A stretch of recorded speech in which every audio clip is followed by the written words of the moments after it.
A baby hippo is being attacked by wild dogs. Abandoned by its mother, the lone calf quickly became the target of the wild dogs. Faced with the torment of 3 wild dogs, the baby hippo was completely powerless to resist. All it could do was cry out in agony. But the wild dogs showed no mercy, relentlessly using their infamous anal attack technique. It seemed certain that the baby hippo would become a meal for the wild dogs. But then the camera shifted, revealing that the baby hippo's rear was completely unharmed. What a surprise. It turns out that the earlier hysterical cries were simply caused by fear. Even more surprisingly, after being gnawed on for so long, the baby hippo actually began to slowly get up and try to escape. Despite being dragged by the 3 wild dogs, it still managed to take several steps by sheer force. Although it eventually collapsed again from exhaustion, this also indirectly proved that its body was not seriously harmed. Frustrated, the wild dogs bit down even harder in their annoyance. But just at that moment, they all suddenly looked up into the distance, and their expressions instantly turned serious.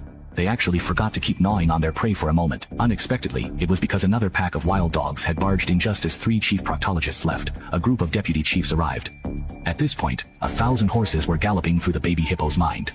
Perhaps it's because hippos rarely appear on the menu. The dogs didn't rush to kill, but instead circled around the baby hippo curiously, looking it over from all sides. The baby hippo, having regained a bit of strength, tried to get up and run, but how could its trembling, stubby little legs possibly escape the wild dog's gaze? Compared to the previous 3 hunting dogs, this pack was even smarter. They divided up their roles clearly. A few distracted the hippo from the front, while the rest looked for opportunities from behind.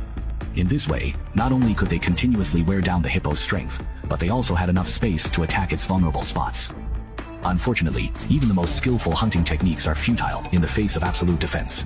The pack of wild dogs followed the baby hippo from the grassland to the gentle slope. Then from the gentle slope to the mud pit, they kept biting, but still couldn't break through the baby hippo's defenses. In the end, frustrated, they simply gave up and left, leaving the baby hippo lying innocently in the mud pit.